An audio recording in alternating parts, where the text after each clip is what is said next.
The night stretched on, and the roads were completely empty. The only sound that accompanied me was the steady hum of my car's engine. The air outside was thick with an oppressive darkness, as if the world had been swallowed by the night. The sky was a deep black, blanketing everything around me, and I couldn't remember the last time I'd felt so utterly alone.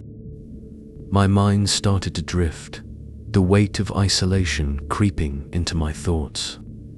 The more I thought about it, the more a sense of unease began to take hold.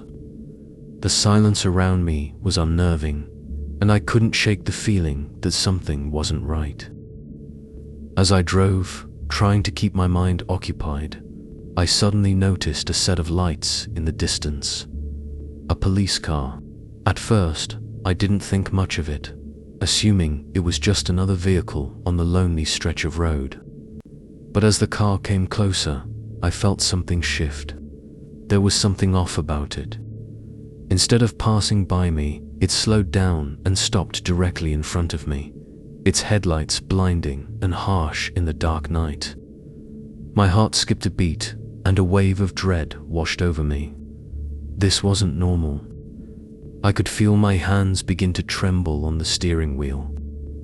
Why was a police car stopping in the middle of nowhere at this hour? Was there something wrong? My mind raced as I tried to make sense of it, but nothing felt right. The car remained still, casting its light directly on me, and I just couldn't understand why it wasn't moving. Then, the officer inside the car motioned for me to roll down my window. His hand was steady, but his eyes were unsettling. They didn't seem to hold the usual warmth or professionalism I'd expect from a police officer. No, there was something else in them, something cold, distant. As I hesitated, the officer's voice cut through the silence, sharp and commanding. "Roll down the window." I felt my pulse quicken, but my body moved almost on instinct, obeying his command. Slowly, I rolled down the window, trying to keep my cool, though every part of me screamed that something was terribly wrong. The officer stepped a little closer to my car, squinting as though he was trying to read something in my face. And then, in a voice that was calm, but somehow tinged with fear, he said something that made my blood run cold. "Get inside." I froze. The words hung in the air, heavy and unnatural. There was an intensity in his tone that I couldn't ignore. Something was wrong. His eyes seemed vacant, as if the person standing before me wasn't really there. I wanted to scream, to ask him what he meant, but the words got stuck in my throat. Instead, all I could do was stare, caught in his strange, emotionless gaze. "Get inside," he repeated, and there was something almost frantic behind his words. But why? Why was he so insistent? And why, in this quiet, desolate place, did he seem so terrified? It felt like I was on the edge of something I wasn't meant to understand. I wanted to ask him what he meant, wanted to know why he wanted me to get inside his car, but the question didn't feel like it would change anything. It would only make it worse. And then, as if reading my thoughts, the officer's voice dropped lower, becoming more chilling than before. "Everyone is waiting for you." I felt like the air had been sucked out of my lungs. My chest tightened and my stomach dropped. "Everyone is waiting for you." The words echoed in my mind like a haunting refrain. But there was no one else around. It was just me, him, and the cold night. Who was he talking about, and why did he look like he was about to break apart? I stared at him, searching for any clue, but his face was empty, almost like he was someone else entirely. I didn't know what to do. My body was frozen in place. The officer took a step back, never breaking eye contact, and then, without another word, he turned and walked back to his car. The eerie quiet of the night seemed to deepen, wrapping around me like a heavy shroud. He got into the car and drove off, leaving me there in the middle of nowhere, unsure of what had just happened. I sat there for a long time, unable to move. His words kept echoing in my mind, louder with each passing second. Everyone is waiting for you. Who were they? What did it mean? I couldn't shake the feeling that I had just experienced something that couldn't be. Explained something that didn't make sense. After what felt like an eternity, I rolled up the window and gripped the steering wheel. I wasn't sure where to go, or even if I wanted to keep driving, but I had to. I couldn't stay there, not with the weight of the officer's words pressing down on me. I drove for what seemed like hours. The words "everyone is waiting for you" rattling around in my head like a constant drumbeat. The fear in my chest never let up, but I tried to shake it off, telling myself it was just a bizarre encounter. Maybe I'd misunderstood something. Maybe I'd just been so tired that I was imagining things. But deep down, I knew that wasn't it. The next morning, something made me turn around.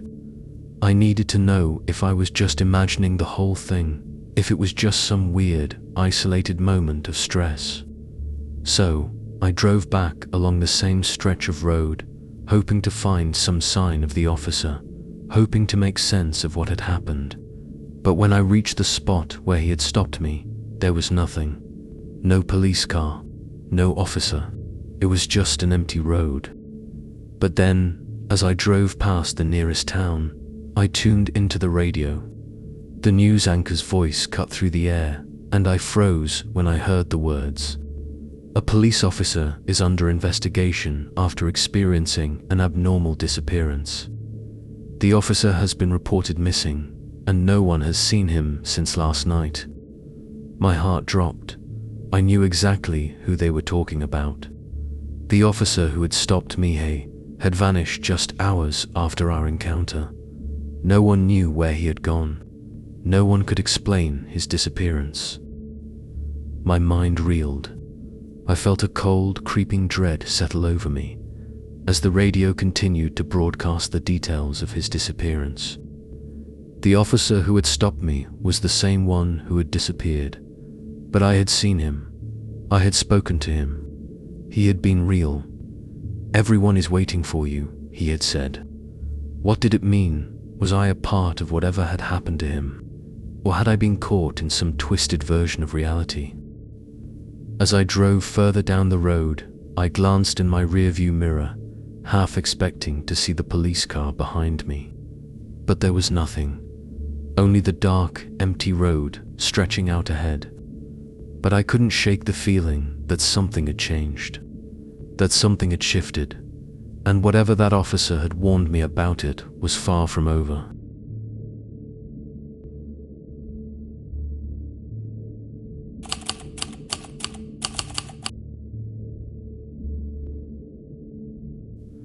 My journey had already stretched past midnight when I pulled into an isolated gas station at the end of a long, empty road. It felt like I had entered another world, one where time stood still. The gas station was deserted, dark, and cold, like an island in the middle of nowhere. The harsh light from the single bulb overhead did little to push back the encroaching night. There was only the cashier inside, but aside from that, the place felt utterly lifeless. No other cars, no people, just the wind and the hum of the station's fluorescent lights. As I stood by my car, filling up the tank and preparing to pay, I couldn't shake the feeling that something was off. I wasn't alone, but it felt like I was. The usual nighttime silence was thick with tension, like something was about to happen. That's when I saw the lights of a police car slowly drawing nearer. At first, I thought it might be nothing, just another vehicle driving through, but as the car came closer, I could feel a shift in the air. The headlights grew bigger with each passing second, casting an eerie glow on everything around me. The police car pulled up right beside my vehicle, and for a moment, I didn't know what to think. I rolled down my window a little, trying to make sense of the situation. The officer inside caught my attention, but not in the way I expected. His gaze was strange. It was like there was a hollow emptiness in his eyes, an emptiness that seemed to stretch on forever. His face was drawn, tired like someone who hadn't slept in days, or maybe even weeks. When he spoke, his voice was shaky, unsteady. "Be careful on the road," he said, and his words seemed to hang in the air. The tremor in his voice was unsettling, but it wasn't just that. There was something deeper, something unspoken that gnawed at me. Something about the way he looked at me, as if he was trying to tell me something he couldn't put into words. I nodded, trying to reassure him that I'd be careful, but I didn't quite know what to make of it. My instincts were screaming that something was terribly wrong, but I couldn't quite place it. His eyes stayed locked on mine, that trembling intensity not fading. I should have asked him more questions, but instead, I found myself distracted. The strange energy surrounding him was almost suffocating. Just as I was about to roll up the window and get back in my car, I noticed something that made my stomach drop. The police car, which had been parked beside me, was still there, but the officer had disappeared. Completely. It was like he had vanished into thin air. I blinked, staring out into the dark night, but there was no sign of him anywhere. The car remained, parked quietly, but the officer was gone. It was as if he had never been there at all. I felt a cold shiver run down my spine. What the hell was happening? I glanced back at the cashier, still inside, and hurriedly walked back in, feeling a sudden wave of panic. There was a police officer. He was right there, beside me, but now he's gone. I blurted out, almost gasping for breath.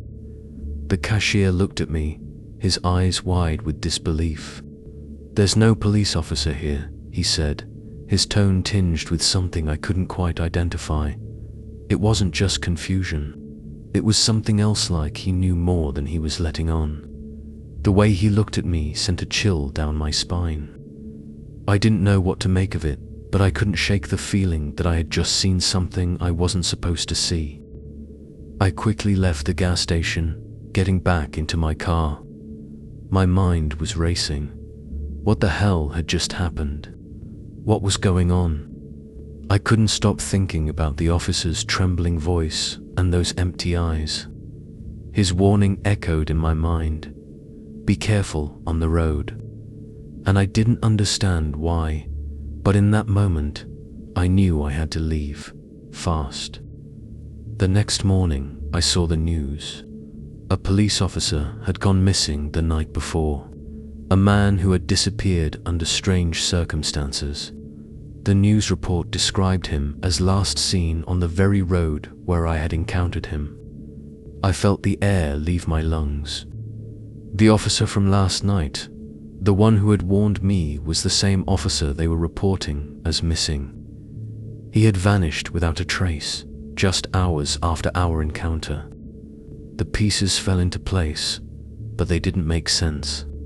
I remembered his words now, more clearly than ever. Be careful on the road. Could he have known something I didn't? Could he have been trying to warn me? A cold chill settled over me as I realized something else. Maybe he hadn't been a police officer at all. Maybe he had never been a person to begin with. The thought gnawed at me. Maybe he was a lost soul, a shadow lingering on the edge of reality, trying to send a message before he disappeared completely. Or maybe he had come from another world altogether, somewhere where time and space don't quite work the same way. What had I seen that night? Was I just caught in a moment I wasn't meant to understand? The officer's warning echoed in my mind every time I thought about the road, about the darkness. Be careful. But now, I couldn't help but feel like I was being watched, like the officer's presence was still with me, lingering in the silence. I couldn't shake the feeling that the night I'd spent on that lonely road was just the beginning. The officer may have vanished, But something about him and his warning was still out there, watching, waiting, and I was beginning to wonder if I'd ever truly be able to leave it behind.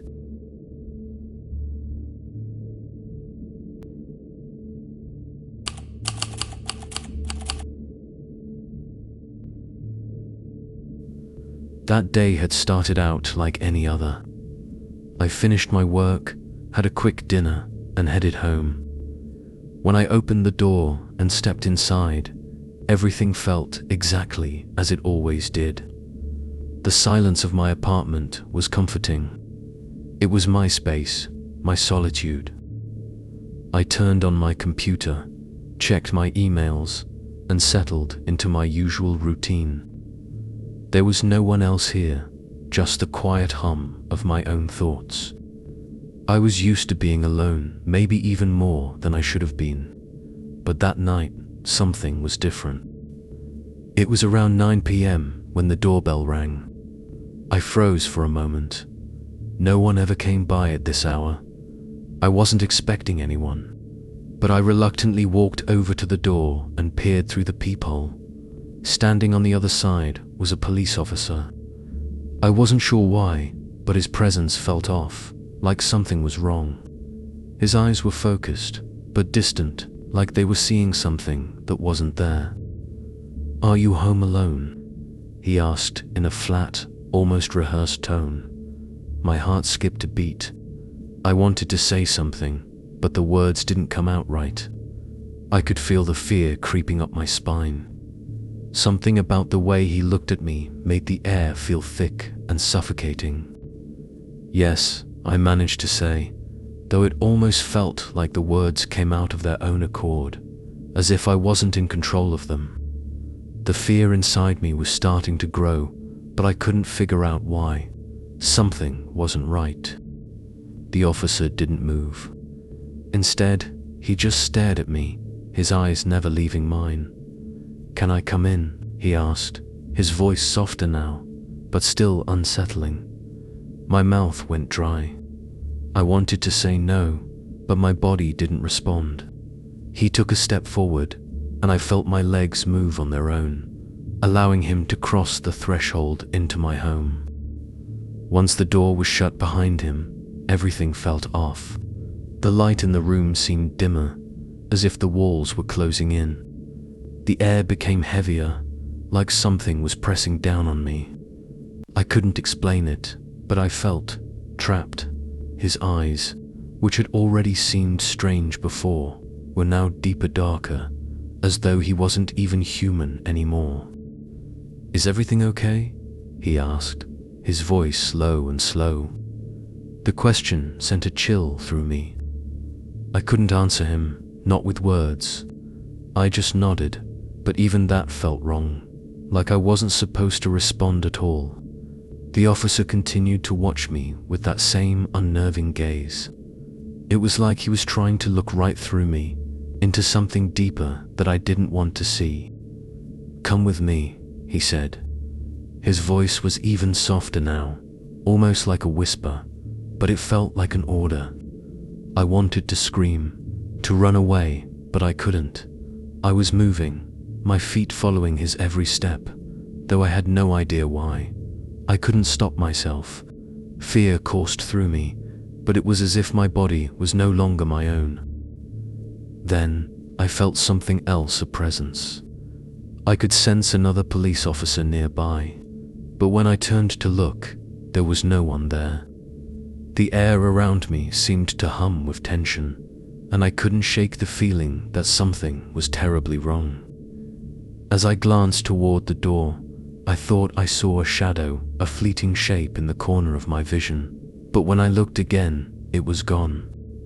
The officer in front of me didn't stop. He kept walking, his movements smooth, but unnatural, like he was gliding through the space rather than actually moving. I followed him deeper into my house, unable to tear myself away. Every sound around me grew louder, but not in a normal wail, like there were layers to the noise, each one more distorted than the last. The officer was still in front of me, but when I looked again, he was no longer alone. They were passing behind each other, walking in sync, but there was no talking, no explanation. Just the coldness in their eyes, the emptiness that seemed to seep into my bones. Suddenly, I realized the truth. The officers had vanished. The space around me grew silent, except for one voice, soft, distant, but unmistakable.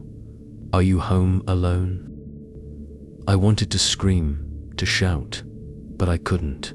It was like my mind was slipping, losing its grip on reality. I turned to face the mirror in the hallway. For a moment, I saw myself, but something was wrong. My eyes were different. They weren't mine. They were the officer's eyes, distant and cold. The moment the realization hit, everything shattered.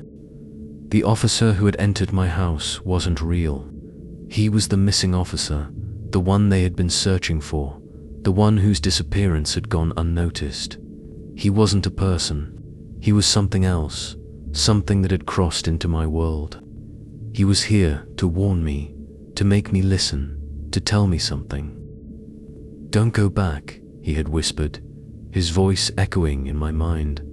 But I couldn't remember when he had said it. I couldn't remember much at all from that night. It was all a blur, a nightmare I couldn't wake up from. But the fear still gripped me, an unshakable feeling that something terrible had happened, and I was a part of it. The next morning, when I woke up, everything seemed normal again. The house was quiet, just like always, but it was different. There was a void, a space where the night's events should have been. I couldn't remember them, not fully, but I knew they were there, lurking in the corners of my mind, just waiting to resurface. I couldn't leave my house. I locked every door, double-checked every window, and every night the voice of that officer echoed in my mind, growing darker, more insistent. I couldn't escape it. And I knew, deep down, that the officer wasn't just a warning. He was still here, still watching, waiting for something. Something I wasn't sure I was ready to face.